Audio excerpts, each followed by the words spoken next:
رکوع کے اندر انسان پہنچ جائے اور جب جسم اس کا مکمل طور پر ساکن ہو جائے پھر وہ ذکر رکوع پڑھے. اگر جسم ساکن نہ ہو اور آپ نے ذکر کرنا شروع کر دیا، یعنی ابھی حالت حرکت میں بس رکوع میں پہنچے بھی نہیں ہیں صحیح طور پر کہ آپ نے ذکر کرنا شروع کر دیا، تو ایک لحاظ سے وہ ذکر غلط ہو جائے گا اور اس ذکر کی تکرار کرنا پڑے گی. یعنی آپ کو وہ ذکر رکوع دوبارہ پڑھنا ہے جو حالت حرکت میں آپ نے پڑھا ہے جب تک کہ جسم آپ کا ساکن نہیں ہوا تھا. اسی طرح سے اگر ذکر رکوع مکمل کر کے ہونے کے بعد، یعنی ذکر رکوع مکمل کر کے رکوع سے کھڑے ہوں، یہ بہت اس کے اندر اہمیت ہے کہ اس سے پہلے نہیں کھڑے ہو سکتے جب تک ذکر رکوع مکمل نہ ہو جائے. اگر آپ ذکر رکوع مکمل ہونے سے پہلے ابھی سے سبحان ربی العظیم و بحمدہ ابھی پورا ختم بھی نہیں ہوا تھا کہ آپ فوراً کھڑے ہونے کی فکر میں ہو گئیں اور جسم کو حرکت دینی شروع کر دی، تو یہ بھی صحیح نہیں. بلکہ اگر ایسا کیا کہ رکوع کا واجب ذکر پڑھنے کے دوران اگر آپ کھڑے ہوئے تو اس میں دو مسئلے ہوتے ہیں. یا تو آپ نے جان بوجھ کے ایسا کیا ہے یا آپ نے بھولے سے ایسا کیا ہے. جان بوجھ کر حالت حرکت میں واجب ذکر پڑھتے ہوئے اگر آپ کھڑی ہوئی ہیں تو آپ کی نماز باطل ہے، دوبارہ آپ رکوع بھی نہیں کر سکتے ہیں کیونکہ وہ واجب رکنی ہے، اس کی زیادتی بھی نماز کو باطل کرتی. ہاں البتہ اگر بھولے سے ہو جائے، بے خیالی میں ہو جائے، جلد بازی کی وجہ سے دھیان نہیں رہا آپ کا اور آپ واجب ابھی ذکر ختم نہیں ہوا تھا اور کھڑی ہو گئی تو نماز کو صحیح سمجھا گیا. لیکن جو ساری زندگی ایسے ہی کرتے آ رہے ہیں تو آپ خود سوچئے کہ اس کو تو نہیں کہا جائے گا کہ ساری زندگی بھولتے ہی آ رہے ہیں اس مسئلے کو. تو یہ اس طرح یہ اس کو پریکٹس نہیں بنانا چاہیے. یعنی بالکل آج سے بالکل طمانینت اور اطمینان کے ساتھ جب جسم ساکن ہو جائے اسی وقت رکوع کا ذکر پڑھنا شروع کریں اور اس کے بعد رکوع کا ذکر جب تک مکمل نہ ہو جائے تب تک کھڑے ہونے کی فکر نہ کریں. پھر اس کے بعد بعض اوقات یہ ہوتا ہے کہ رکوع میں آپ ہیں، کوئی شخص آیا آپ کو دھکا دے دیا، اس نے بچہ آیا وہ آ کر ٹکرا گیا آپ سے، کہ آپ کی حالت حرکت میں آپ نے ذکر رکوع پڑھ دیا لیکن کسی دھکے کی وجہ سے یا کسی کے ہلا دینے کی وجہ سے، تو آپ کو اس بات کی سہولت ہے کہ آپ اس ذکر رکوع کو دوبارہ پڑھیں، دوبارہ پڑھ سکتی ہیں، بلکہ آپ کو دوبارہ پڑھنا ہے. یعنی اگر کبھی دھکا وغیرہ لگ جائے تو اس ذکر رکوع کو دوبارہ آپ کو پڑھنا ہے. اچھا، اسی طرح سے اگلا مسئلہ یہ ہے کہ رکوع میں کتنا جھکنا واجب ہے. اکثر افراد کو یہ دیکھا گیا ہے کہ بہت ہی معمولی سے جھکتے ہیں. رکوع میں کم سے کم اتنا جھکنا ہے کہ ہاتھ گھٹنوں تک پہنچ سکیں، ہاتھ گھٹنوں تک پہنچ سکیں. اگر ہاتھ گھٹنوں تک نہیں پہنچ رہے ہیں، بہت معمولی سے جھکیں گے، صرف رانوں تک ہاتھ آپ آ رہے ہیں، گھٹنوں تک نہیں پہنچ رہے ہیں، تو یہ کافی نہیں. آپ کو کم سے کم اتنا تو جھکنا ہے کہ ہاتھ گھٹنوں تک پہنچ سکیں. اچھا، پھر ہاتھ گھٹنے پر رکھنے یا نہیں رکھنے، یہ اگلا مسئلہ ہے کہ کیا رکوع میں ہاتھوں کا گھٹنوں پر رکھنا واجب ہے. تو اکثر اور زیادہ تر مجتہدین کا تو نظریہ یہ ہے کہ نہیں، جس میں آغا سیستانی بھی شامل ہیں، کہ ہاتھوں کا گھٹنے کے اوپر رکھنا واجب نہیں. البتہ کچھ علماء ایسے ہیں جو کہتے ہیں کہ نہیں، جیسے کہ خود رہبر معظم، ان کا نظریہ یہ ہے کہ ہاتھوں کو احتیاط یہ ہے کہ گھٹنوں کے اوپر بھی رکھا جائے. تو بہرحال کم سے کم جھکنا اتنا ہے کہ ہاتھ گھٹنوں تک پہنچ سکیں. پھر ہاتھ چاہے ہم لٹکا کے رکھیں، وہ پھر تقلید کا مسئلہ آ جائے گا. آغا سیستانی کے نزدیک آپ کے لیے اجازت ہے، اب ضروری نہیں کہ آپ ہاتھ گھٹنوں پہ رکھیں، البتہ بہتر ہے، زیادہ ثواب ملے گا، یہ الگ ہے. لیکن آپ کو صحیح طور پر پتہ ہونا چاہیے باقاعدہ، کیونکہ کبھی کبھی ایسا بھی ہو سکتا ہے، جیسے کہ آگے چل کر گفتگو میں آئے گا بھی، تو اس مسئلے کی آپ کو افادیت پتہ چلے گی کہ دوران رکوع ہی آپ کو کسی جگہ پہ کھجلی محسوس ہوئی، خارش ہوئی، آپ نے کھجانا شروع کر دی تو ہاتھ گھٹنے سے اٹھ گیا، تو آپ یہ سوچیں گے کہ ارے میری تو نماز باطل ہو گئی. تو یہ دماغ میں اس وجہ سے رہے تاکہ صحیح طور پر مسئلہ پتہ ہو کہ اگر ہاتھ گھٹنے کے اوپر رکھنا کیونکہ واجب نہیں ہے آغا سیستانی کے فتوے میں، تو ایسا کچھ ہو جائے تو نماز آپ کی ٹھیک رہے گی.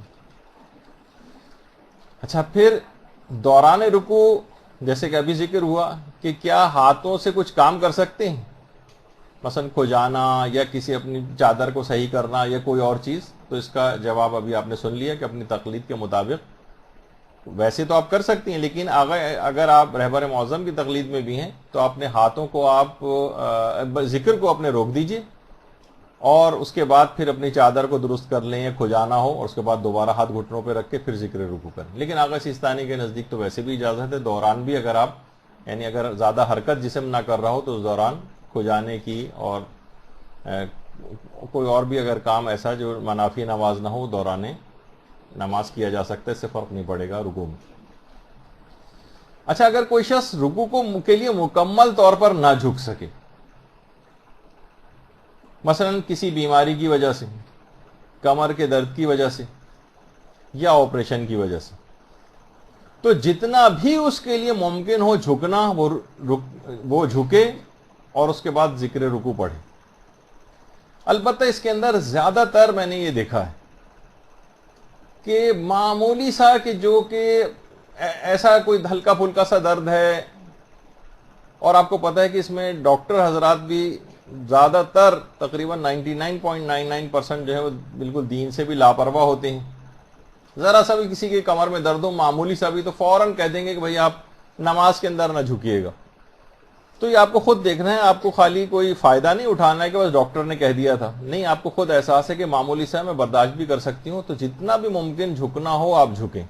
فوراً اس کا فائدہ لینے کی فکر میں نہ ہو جائیں کہ ٹھیک ہے بیٹھ کے نماز پڑھیں گے، کھڑے کھڑے نماز پڑھ لیں گے، رکوع کے اندر جھکیں گے نہیں، کیونکہ جھکیں گے تو معمولی سا بھی اگر درد ہو رہا ہے تو ڈاکٹر نے کیونکہ منع کیا.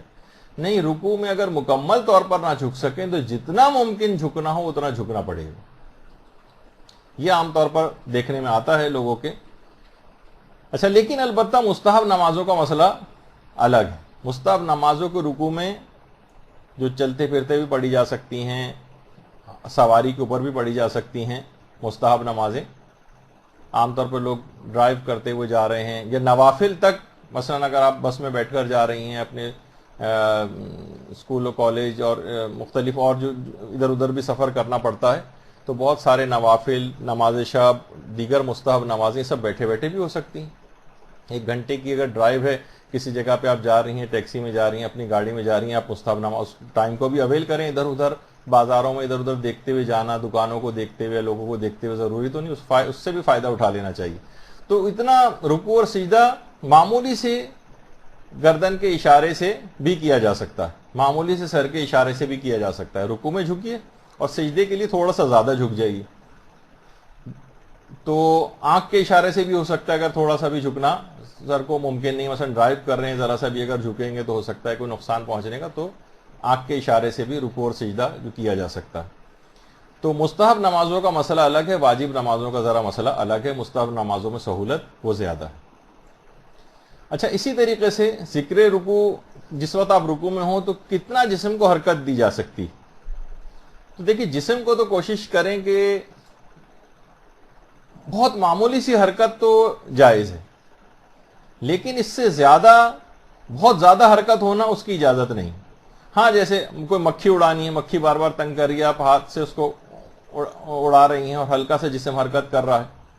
یا مثلا کوئی کیڑا چلتا ہوا آ رہا ہے، لال بیگ چلتا ہوا آ رہا ہے. آپ کو پتہ ہے کہ خواتین جو ہیں وہ چاہے شوہر سے اتنی خائف نہ ہو جتنی لال بیگ سے وہ ہوتی ہیں، تو وہ یا چھپکلی آ رہی ہے مثلا اور آپ کو اس سے خوف محسوس ہو رہا ہے، کوئی اور کیڑا آ رہا ہے، تو اپنے آپ کو ذکر رکوع روک کر تھوڑا سا آگے پیچھے بھی ہو سکتی، لیکن اس وقت ذکر کو روک دینا چاہیے.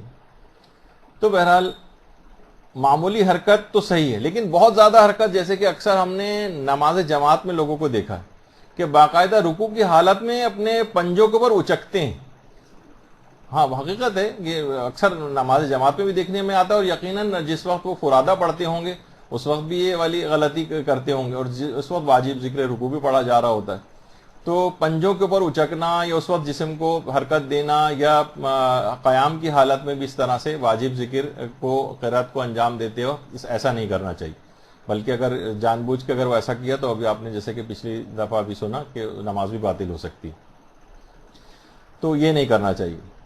اچھا، اب بہت سے کچھ مستحبات رکوع کے ایسے ہیں، یہ اس کا بھی خیال رکھ لینا چاہیے کہ انسان کی نگاہ جس وقت وہ رکوع کر رہا ہو، اس کے دونوں پاؤں کے درمیان جو جگہ ہوتی ہے کہ کم سے کم 4 پھیلی ہوئی انگلیاں، یعنی ایک تو انگلیوں، چاروں انگلیوں کو اگر آپ ملا لیں اتنی جگہ، اگر ان انگلیوں کو پھیلا لیں، یعنی جس طرح کھولتے ہیں انگلیاں، 4 انگلیوں کو کھولنے کی جگہ کے مطابق یا چلیں ایک والش بھی اگر کر لیا جائے تو اتنی ٹانگوں کے درمیان جو جگہ ہے اس جگہ کو دیکھ. بہت سے لوگ یہ کرتے ہیں کہ رکوع کی حالت میں بھی سجدہ کو دیکھتے ہیں, کس وقت کہاں پر دیکھنا ہے. جیسے جس وقت قیام کی حالت میں ہو تو انسان کو سجدہ کو دیکھنا ہوتا ہے, قنوت کی حالت میں ہو تو انسان کو اپنی ہتھیلیوں کی طرف دیکھنا ہوتا ہے, رکوع کی حالت میں ہو تو اپنے دونوں پاؤں کے درمیانی جگہ کو دیکھنا ہوتا ہے, سجدے کی حالت میں ہو تو اپنی ناک کی طرف دیکھنا ہوتا ہے, اور اگر جس وقت آپ تشہد کے اندر بیٹھتی ہیں تو اپنی گود پہ نگاہ جو ہے وہ ہونی چاہیے. تو یہ اس کے کچھ مستحبات وغیرہ ہیں. تو رکوع کے اندر بھی یہی ہے کہ جو بالکل درمیانی جگہ ہو دونوں پاؤں کے درمیان, وہاں پر آپ کو دیکھنا چاہیے. البتہ اس کے اندر اس بات کا بھی خیال رہے کہ عام طور پر گھروں کے اندر یہ ہوتا ہے کہ بچے جو ایک چھیڑخانی کر رہے ہوتے ہیں اور آ کر کمر پہ سوار ہو جاتے ہیں اور اسی وقت جسم ہل رہا ہوتا ہے, تو اس وقت واجب ذکر کو اپنے روک دینا چاہیے, جسم ساکن ہو اور پھر اس کے بعد ذکر کیا جائے.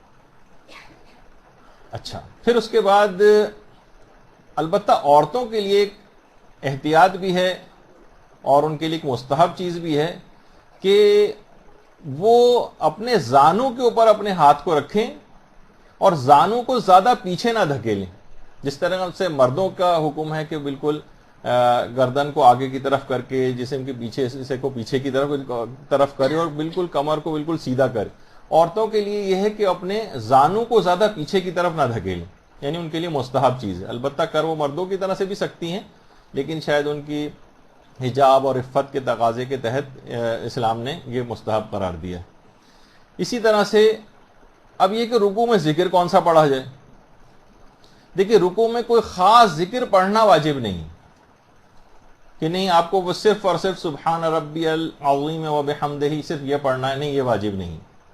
البتہ مستحب ضرور ہے کہ یہ مخصوص ذکر پڑھا جائے, لیکن اس کے علاوہ آپ کوئی سی بھی تسبیح پڑھ سکتی ہیں, مثلا سبحان اللہ سبحان اللہ سبحان اللہ, یا مثلا تحمید جس کو کہا جاتا ہے الحمدللہ, یہ بھی پڑھ سکتی ہیں.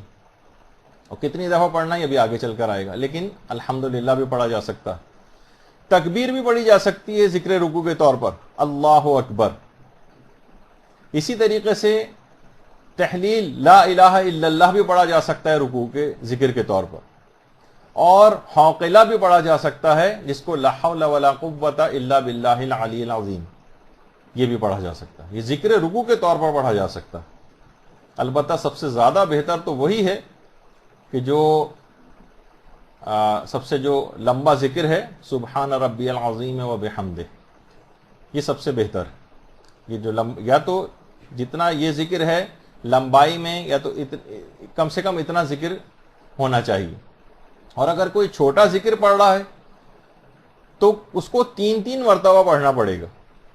چھوٹا ذکر کو 3 دفعہ پڑھنا ہے. سبحان اللہ سبحان اللہ سبحان اللہ, یہ بھی کافی. الحمدللہ الحمدللہ الحمدللہ, یہ بھی کافی. یا 3 دفعہ لا الہ الا اللہ, یہ ایک پہ اکتفا نہیں کر سکتے. اچھا, بہت سے علماء سے پوچھا گیا الہی العف, کیا یہ ذکر رکوع کے طور پر پڑھ سکتے ہیں؟ جواب آیا کہ نہیں, یہ نہ پڑھیں. کیا صرف اگر ہم درود پڑھیں ذکر رکوع کے طور پر تو کیا کفایت کرے گا؟ مثلا صرف اللہم صلی علی محمد و آل محمد اگر ہم نے پڑھا, درود بھیجیے نا محمد و آل محمد,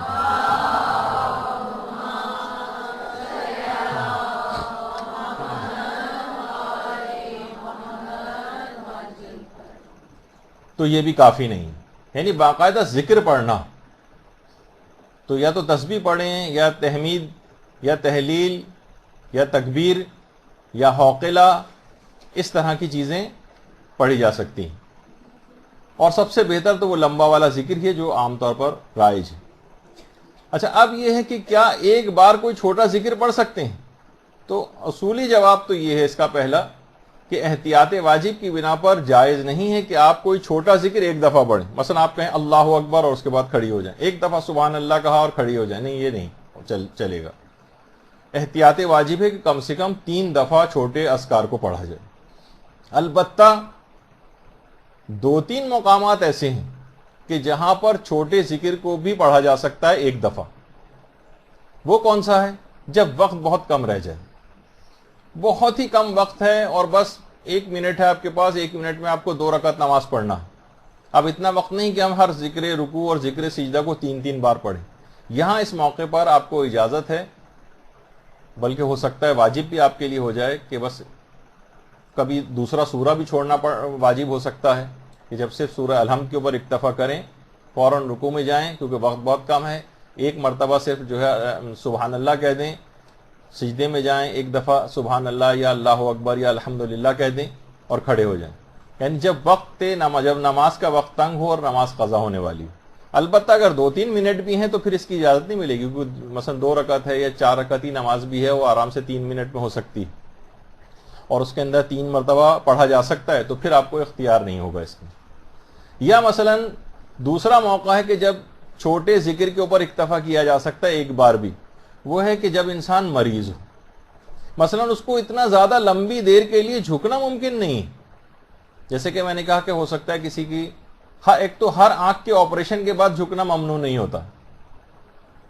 دیکھیں عام طور پر ٹھیک ہے کچھ لوگ احتیاط بتا دیتے ہیں، عام طور پر جیسے کہ نماز نہ پڑھیے گا، اکثر لوگ جن کا بھی ذرا سا بھی جیسے عام طور پر کیٹریکٹ کا جن کا آپریشن ہوتا ہے، وہ پتہ نہیں کتنے دن تک اسی طریقے سے مہینے بھر تک ایسی نمازیں پڑھتے رہتے ہیں کہ ہمیں تو جھکنے کو منع کیا، جبکہ ہو سکتا ہے کہ صرف وہ احتیاط فقط 1 دن کی حد تک ہو، یا آنکھوں پہ پانی ڈالنے کو ہمیں منع کیا ہے، وہ ہو سکتا ہے صرف چند گھنٹے کی احتیاط ہو، اس سے زیادہ کی ہوتی بھی نہیں، بلکہ اس میں عام طور پر اس کی تاکید کی جاتی ہے کہ آنکھوں کو زیادہ سے زیادہ دھویا جائے تاکہ انفیکشن یا اس طرح کی کوئی چیز نہ ہو. لیکن لوگ بالکل اس کے برخلاف عمل کر رہے ہوتے ہیں اور اپنے تئیں ایسی احتیاط جو نہ شریعت کے اندر کہیں مذکور ہے اور نہ ہی میڈیکل سائنس کے اندر ہے، اس قسم کی احتیاطیں کر رہے ہوتے ہیں. تو لیکن بہت سارے واقعی ایسا جائز ان کے پاس ریزن ہوتا ہے، کوئی آنکھ کا بڑا آپریشن ہوا کہ زیادہ دیر تک جھکنا ممکن نہیں ہے ان کے لیے، لیکن اتنا جھک سکتا ہے خالی کہ صرف ایک دفعہ الحمدللہ کہے، ایک دفعہ اللہ اکبر کہے یا ایک دفعہ سبحان اللہ کہے اور کھڑا ہو جائے، اتنا اس کے لیے ممکن ہے. تو واجب ہے کہ پھر ٹھیک ہے رکوع کرے وہ اور صرف ایک مرتبہ چھوٹا ذکر پڑھ لے. لیکن جیسے اس کے اندر وہ طاقت توانائی یا خطرے سے باہر نکلے گا فوراً 3 دفعہ واجب ہو جائے گا. اور تیسرا موقع ہے جب بھی کوئی عقلی شرعی ضرورت ہو. عقلی شرعی ضرورت، اب اس کی بہت ساری مثالیں ہو سکتی ہیں، لیکن کوئی بھی آپ کے واقع عقل یہ کہے کہ اس موقع پر بس آپ کو جلد سے جلد نماز ختم کرنی چاہیے، تو اس موقع پر اجازت مل جاتی ہے. یا عرف کے اندر ہو سکتا ہے کوئی بہت اہم آدمی کوئی دروازے پر آیا ہو اور وہ واپس جا رہا ہو، اور اب آپ کو یہ ہے کہ اگر میں نے زیادہ دیر لگائی تو کوئی بڑا نقصان ہو جائے گا. کوئی بھی اس قسم کی بات جو کہ عقل جس کو کہے کہ ہاں یہ ضرورت ہے، یا جس کو معاشرہ کہے، یا کوئی شرعی ضرورت ہو اور واقعی ضرورت ہو کہ آپ کو جلد سے جلد نماز ختم کرنا ہے، تو اس موقع پر چھوٹے ذکر پر اکتفا کیا جا سکتا، ایک موقع پر بھی کافی ہو جائے گا. تو یہ تو ہو گیا کم سے کم ایک مرتبہ، وہ بھی استثنائی کچھ کیفیات ہیں. لیکن اگر 3 سے زائد مرتبہ، اگر ہم بہت سے لوگ کہتے ہیں غلطی سے ہم نے 3 کے بجائے 4 دفعہ ذکر پڑھ لیا رکوع کا، جیسے کہ ابھی آگے چل کر میں آپ کو ایک کلپ بھی دکھانے والا ہوں جس میں مجتہدین نے زائد دفعہ بھی اس کو پڑھا ہے، مثلا 4 مرتبہ. تو بھولے سے تو چھوڑیے، غلطی سے تو چھوڑیے، جان بوجھ کر بھی 3 سے زائد مرتبہ پڑھا جا سکتا. بلکہ بہت سی، ابھی تو اس کا موقع نہیں ہے ورنہ اور میں بتاتا، قرات نماز کا بھی مسئلہ ہے کہ باقاعدہ مجتہدین نے اپنی کتابوں کے اندر لکھا ہے کہ کیا مثلا کسی آیت کی بار بار تکرار کر سکتے ہیں. مثلا بہت ساری نمازیں ایسی ہیں، چند ایک کی جس کے اندر مثلا ایاک نعبد و ایاک نستعین کی 70 دفعہ پڑھنا ہوتا، تو ائمہ کی 70 دفعہ یا 100 دفعہ یا اس طرح سے ائمہ کی اپنی سیرت میں ملتا ہے کہ نماز واجب تک کے اندر کسی بھی ایک آیت کی بار بار تکرار کیا کرتے تھے، یہاں تک کہ 70 یا 100 دفعہ بھی تکرار کرتے تھے جان بوجھ کر بھی. البتہ وہ واجب کی نیت سے نہیں ہوگا، بلکہ اسی ایک آیت کی تکرار کے طور پر. یعنی یہ دماغ میں نیت یہ ہونی چاہیے کہ نہیں، میں واجب کی نیت سے ہی کام نہیں کری کہ نماز میں واجب ہے کہ 70 دفعہ پڑھا جائے. یعنی اس طرح کی کوئی خصوصیت اگر وہ نہ کرے اور اس کے ثواب لینے کے لیے اس کی تکرار کرے قصد قربت مطلقہ وغیرہ کی نیت سے، تو اس لحاظ سے جائز ہو جاتا ہے اس کو تکرار کرنا. تو اسی طرح سے ذکر رکوع اور ذکر سجدہ وغیرہ بھی ہے کہ اگر 3 سے زائد کتنی ہی دفعہ چاہیں آپ اس کو پڑھ لیں، اس سے فرق نہیں پڑتا، جان بوجھ کے بھی ایسا کیا جا سکتا ہے. البتہ اس کے اندر ایک ثواب کا پہلو یہ ہے کہ اگر اس میں آپ طاق عدد کو ملحوظ خاطر رکھیں، مثلا 3 5 7 جو طاق عدد ہے اس کے اندر پڑھیں تو ثواب زیادہ ہے. لیکن اگر آپ نے کوئی حساب کتاب نہیں رکھا اور بس پڑھتی چلی جا رہی ہیں, دل آپ کا چاہ رہا ہے کہ زیادہ سے زیادہ پڑھیں, 15 دفعہ 20 دفعہ 50 دفعہ 100 دفعہ, تو اس کی آپ کو اجازت ہے. اچھا, کیا اس بات کی اجازت ہے کہ ہم واجب ذکر رکوع سے پہلے یا اس کے بعد میں بھی کچھ اور چیز پڑھ لیں, مثلا کچھ اور اذکار پڑھ لیں, مثلا سبحان اللہ سبحان اللہ سبحان اللہ پڑھا, پھر سبحان ربی العظیم و بحمدہ پڑھا, اس کے بعد پھر درود پڑھا, پھر اس کے ساتھ کوئی اور دعا بھی ایڈ کر لی, کیا اس کی اجازت ہے؟ تو یہ ہے کہ جی ہاں, اس کی اجازت ہے, ایسا کیا جا سکتا ہے. اور بلکہ اگر کچھ اس موقع پہ آپ کو کوئی کلپ بھی اگر دکھا دیا جائے اس کا تو وہ زیادہ, اب آپ دیکھیے گا کہ علماء کس طریقے سے ان اذکار کو پڑھ رہے ہیں. اللہ اکبر سبحان ربی العظیم و بحمدہ اللهم صل على محمد وآل محمد سمع الله لمن حمده الله أكبر سبحان ربي العظيم وبحمده اللهم صل على محمد وآل محمد سمع الله لمن حمده سبحان ربي العظيم وبحمده سبحان الله سبحان الله سبحان الله رب صل على سمع الله الله أكبر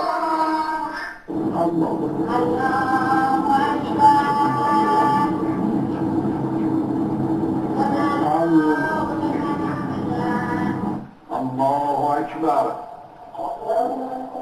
سبحان ربي العظيم وبحمده سبحان الله سبحان الله سبحان الله الله أكبر الله أكبر سبحان الله سبحان الله سبحان الله اللهم صل على محمد وآل محمد وعجل فرجهم سمع الله لمن حمده الله أكبر الله أكبر الله أكبر سبحان الله الله بحمده سبحان الله سبحان الله سبحان الله سبحان الله 4 دفعہ پڑھا انہوں نے. سمع الله لمن حمده الله أكبر سبحان الله سبحان ربي العظيم وبحمده سبحان ربي العظيم وبحمده سبحان الله أكبر الله أكبر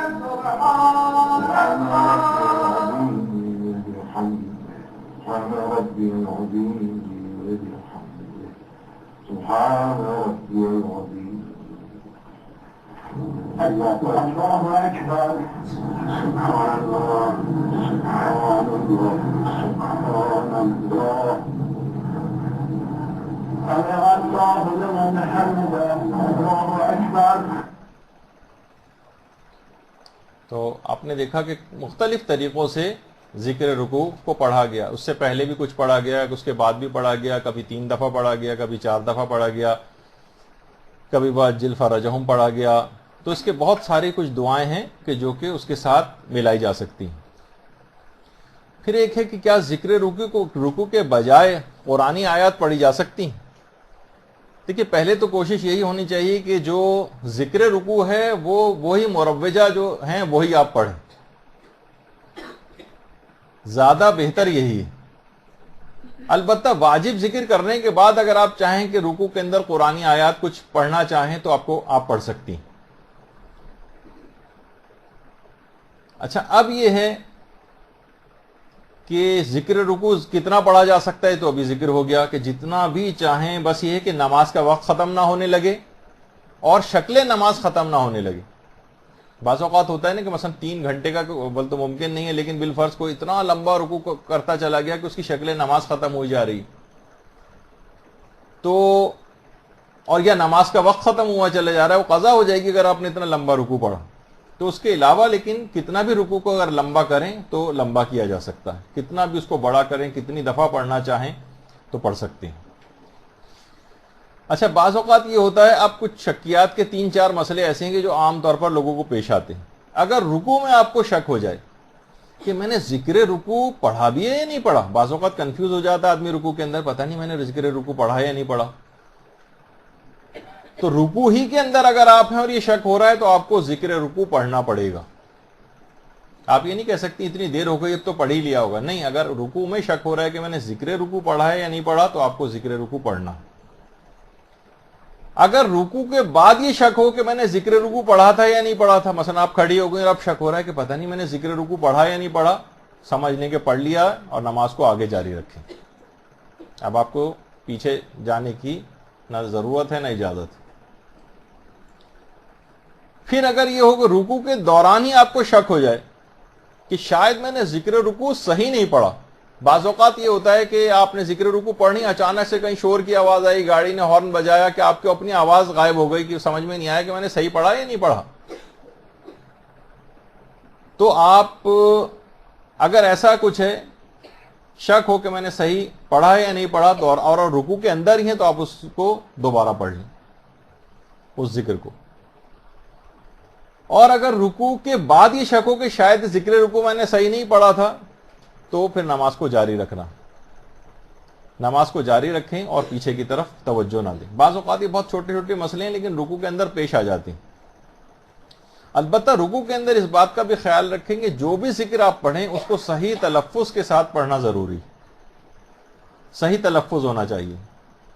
سبحان اللہ یا سبحان ربی العظیم وبحمدہ، اس میں ہا جو ہے وہ صحیح نکلنا چاہیے اور جو دیگر حروف ہیں وہ بالکل صحیح نکلنے چاہیے.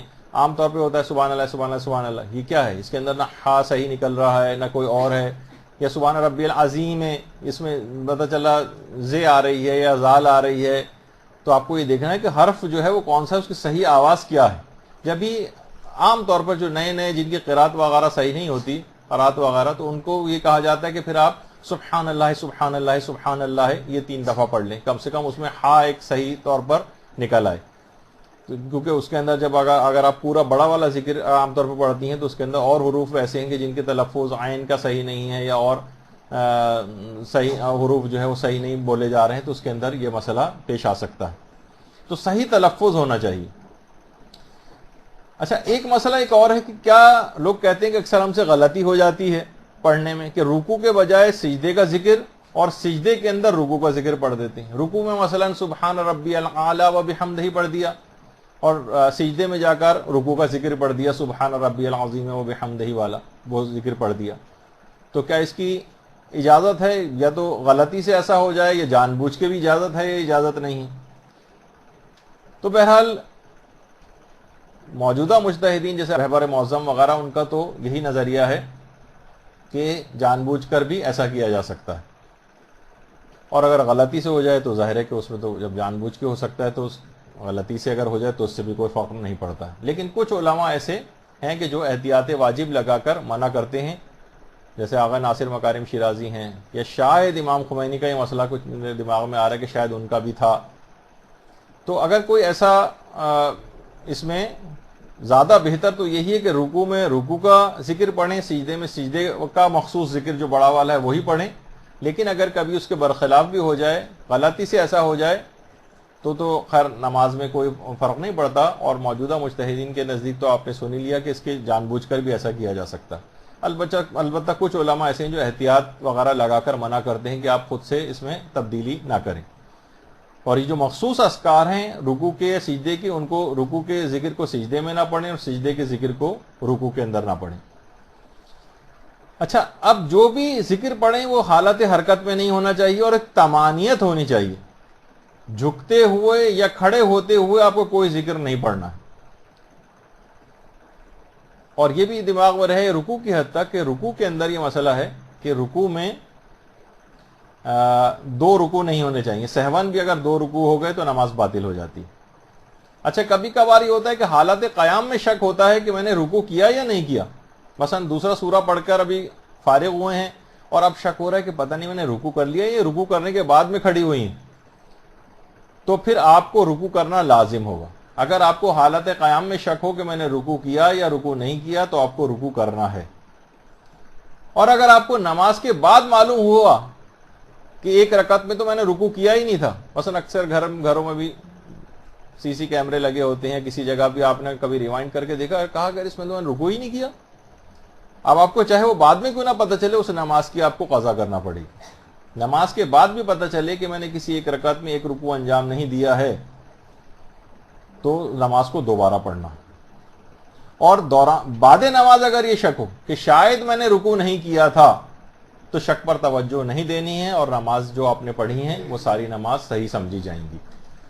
تو یہ کچھ چھوٹے چھوٹے سے اس کے فقہی مسئلے ہیں کہ جن کا عام طور پر اس کا خیال کرنا ہوتا ہے۔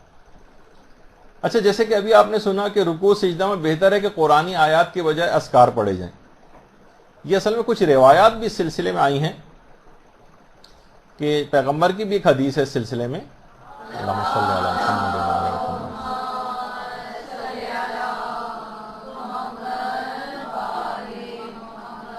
کہ مجھے رکوع میں اور سجدے میں قرآن پڑھنے سے منع کیا گیا، لہذا رکوع میں خدا کی تعظیم بجا لاؤ اور سجدے میں زیادہ سے زیادہ دعا کیا کرو، سجدے میں جو دعا کرو گے وہ مستجاب ہوگی۔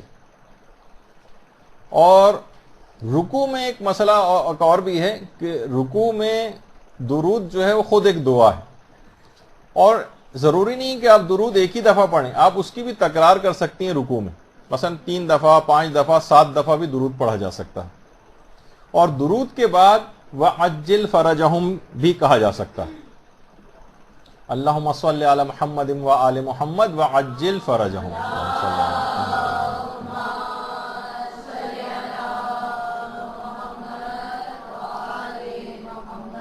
کچھ علماء اور مراجع نے رکوع میں کچھ خاص دعا پڑھنے کی تاکید بھی کی، جیسے کہ خود آیت اللہ مرشی نجفی نے جو وصیت نامہ اپنے بیٹے محمود مرشی کے نام لکھا ہے، وہ جو پیچھے تصویر ہے آیت اللہ مرشی نجفی کی ہے، اور ان کے اپنے بیٹے آغا محمود مرشی، ان کے نام جو وصیت نامہ لکھا تھا اس میں آغا مرشی نے وصیت کی تھی کہ بیٹا ہر رکعت کے رکوع میں، ورنہ جو آخری رکعت ہو اس کے رکوع میں اس دعا کو تم ضرور پڑھنا، اللہم صلی علی محمد وآل محمد وترحم علی اجزنا واغثنا بحقہم، ہے کے اوپر زبر نہیں ہے بلکہ یہاں پر جزم، وترحم علی اجزنا واغثنا بحقہم، کہ پروردگار درود پڑھنے کے بعد اس عاجز کے اوپر، ناتوان کے اوپر رحم فرما، اور محمد و آل محمد کے واسطے اور وسیلے سے میری مدد فرما، باقاعدہ یہ دعا، اللہم صلی علی محمد و آل محمد۔ آیت اللہ مرشی نجفی نے یہ دعا پڑھنے کی تاکید اپنے بیٹے کو کیوں کی ہے وصیت نامے میں؟ اس کی وجہ یہ ہے کہ آیت اللہ مرشی نجفی کو یہ تاکید امام زمانہ علیہ السلام نے کی تھی۔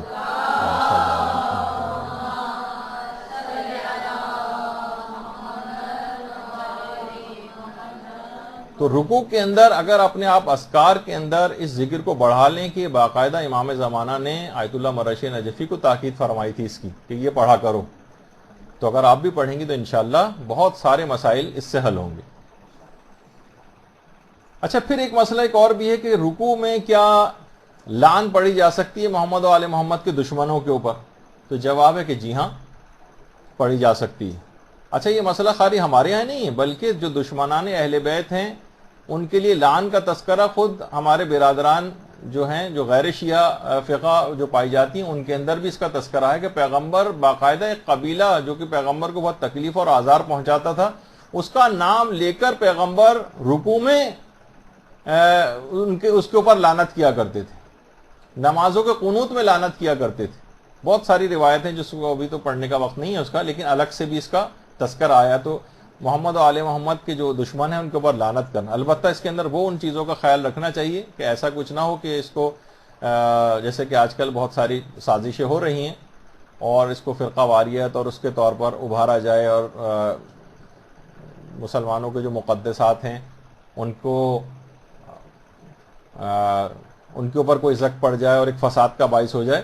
لیکن کیونکہ لعن کے معنی صرف دشمنان اہل بیت سے رحمت خدا کے دور ہونے کی دعا کرنا، لعن کے یہ معنی، اس کے معنی کبھی بھی گالیاں نہیں ہوتے، اس کے معنی کبھی بھی کوئی ایسا الفاظ نہیں ہوتے کہ جس سے فتنہ و فساد برپا ہو جائے. اور یہ والی چیز لعن، یہ تو آپ دوسروں کو بھی دکھا سکتی ہیں کہ دیکھیں آپ کی اپنی روایات کے اندر ہے کہ پیغمبر باقاعدہ لعن یعنی رحمت پروردگار کی دوری کے لیے باقاعدہ دعا یا بد دعا کیا کرتے تھے ان افراد کے لیے. اور دیکھیے اتنا زیادہ اہمیت ہے اس رکوع کی کہ عرفہ پوری رات رکوع کے اندر گزارتے تھے، اور یعنی کثرت سے جتنے بھی اذکار اور دعائیں جو کہ رکوع کے اندر پڑھی جا سکتی ہیں وہ سب رکوع کے اندر بھی پڑھتے تھے. اور دیکھیے کتنی نمازیں تو ایسی ہیں، بلکہ ایک نماز خاص طور پر جیسے کہ نماز آیات کے، اس کے اندر 10 رکوع، یعنی خود رکوع کے اندر یعنی 10 رکوع. کچھ نماز جیسے یہی نماز آیات کے اندر ہر رکعت کے اندر 5 رکوع کرنا پڑتے ہیں، 2 رکعت کے اندر 10 رکوع ہو جائیں گے. تو اللہ کو یعنی رکوع والی عبادت اتنی پسند. البتہ رکوع بھی مخصوص عبادت ہے، جس طرح سجدہ ایک مخصوص عبادت ہے پروردگار کے لیے. تو علماء فرماتے ہیں کہ رکوع تعظیمی بھی غیر خدا کے لیے جائز نہیں، یعنی تعظیماً رکوع کی حد تک جھک جانا. ہمارے استاد محترم باقاعدہ فقہی مسائل میں بیان فرماتے تھے کہ بہت سے لوگ بالکل اس طرح چائنیز یا جیپنیز جھکتے چلے جاتے ہیں، رکوع کی حد تک چلے جاتے ہیں کسی کی تعظیم میں، تو کسی کے لیے تعظیماً رکوع کرنا بھی جائز نہیں. تو یہ دماغ میں خیال رہنا چاہیے. اچھا، رکوع کے بعد جب کھڑے ہوں تو سمع اللہ لمن حمدہ اس کو پڑھا جاتا ہے کہ جو بھی کوئی اللہ کی حمد کرتا ہے تو اللہ اس کو سنتا ہے، یعنی جس کا ترجمہ یہ. تو اس کو بھی، اس کے لیے بھی صحیح تلفظ ہونا چاہیے.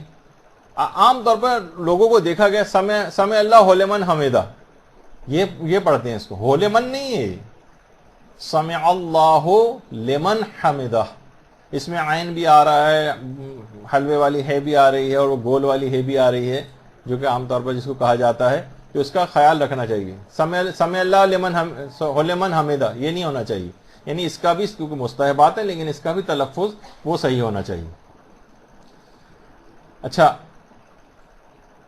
سمع اللہ کا ذکر اگر حالت حرکت میں عام طور پر، ویسے اس کو صحیح طریقہ اس کا یہ ہے کہ جس وقت آپ رکوع سے کھڑے ہو جائیں اس کے بعد، کھڑے ہونے کے بعد ساکین حالت میں سمع اللہ لمن حمدہ پڑھیں.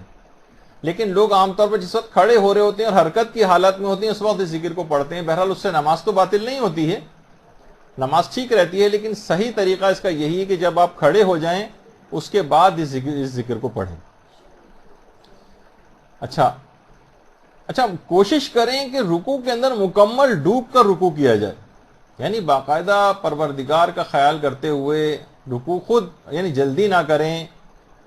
بلکہ روایت میں یہ بات آئی ہے کہ جتنا کسی شخص کا رکوع طولانی ہوگا قیامت کے دن اور پل صراط پر اس کا سکون اتنا ہی طولانی تر ہوگا.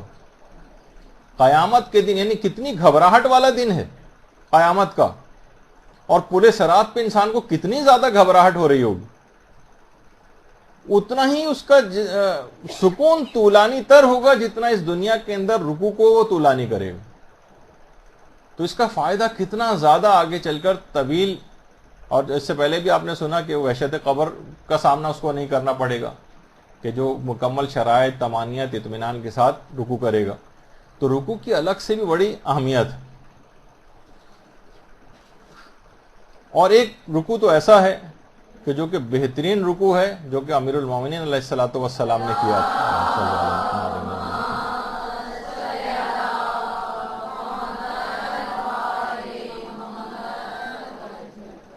جو حالت رکوع میں زکوٰۃ دی تھی. یہ ایک ایسا رکوع ہے تاریخ کے اندر کہ نہ اس سے پہلے کبھی ایسا رکوع کیا گیا، اور جنہوں نے بعد میں بھی کرنے کی کوشش کی تو ان کی نہ صرف فضیحت ہی ہوئی ان کی اور مذمت ہی کی گئی، لیکن امیر المومنین کا جو اخلاص کے ساتھ حالت رکوع میں زکوٰۃ دینے والا رکوع ہے یہ قیامت تک یاد رکھا جائے گا.